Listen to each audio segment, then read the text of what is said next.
জানেন, কিছুদিন আগে বেশ কিছু উপহার পেয়েছিলাম, আর সেই উপহারের সাথে একটি চিরকুট পেয়েছিলাম। চিরকুটে লেখা ছিল, পাহাড় আমার জন্য উপহার পাঠিয়েছে আর অপেক্ষা করছে কবে আমি যাব। চৈত্রের শেষ, বৈশাখের শুরু, সবাই মিলে আবার পাড়ি দিলাম নর্থ বেঙ্গলের উদ্দেশ্যে। না, এবার আর বঙ্গে না, এবার গিয়েছিলাম পড়শি রাজ্য সিকিমে। না, একা নয়, সাথে কিন্তু সদলবল রয়েছে, সবাই রয়েছে। আগের বারে দার্জিলিং এর মতোই এবারে গ্যাংটক আমরা গিয়েছিলাম 12 জন।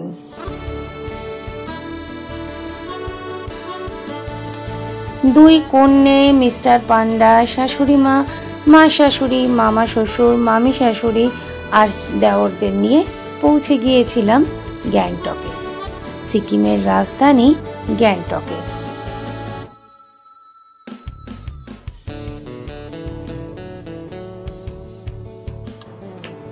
চলুন আজ থেকে শুরু করি গ্যাংটক পর্ব।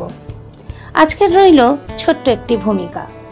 কোথায় কোথায় গিয়েছিলাম, কি কি দেখেছিলাম, সমস্ত কিছুর একটা ছোট্ট ইন্ট্রোডাকশন রইল এই ভিডিওতে।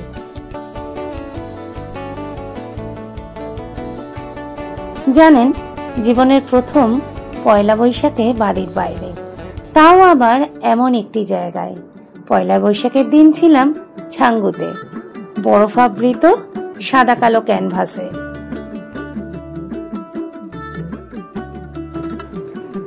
আমার তো মনে হয় পাহাড়ের প্রতিটা বাঁকেই রয়েছে কোনো না কোনো গল্প, কখনো পাহাড়ি ফুলের, কখনো বা পাহাড়ি ঝর্ণা, বা ধরুন না ছোট ছোট বাড়িগুলোর।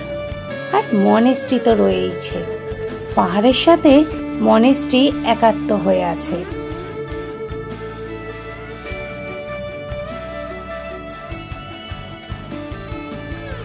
আর জানেন, এই মনেস্ট্রিগুলো আমাকে কিন্তু বেশ টানে।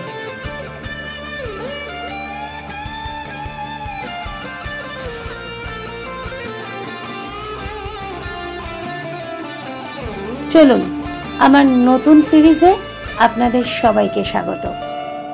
আমি ঋতুপর্ণা, আর আমার নতুন সিরিজে আপনাদের সবাইকেই স্বাগত। চলুন কাঞ্চনজঙ্ঘাকে নিয়ে আমরা শুরু করি আমাদের আগামী পর্বগুলো। আশা রাখবো সবাই সাথে থাকবেন, সবাই পাশে থাকবেন, আর দেখতে ভুলবেন না আমাদের নতুন পর্বগুলো। আসছি খুব তাড়াতাড়ি। আমি ঋতুপর্ণা।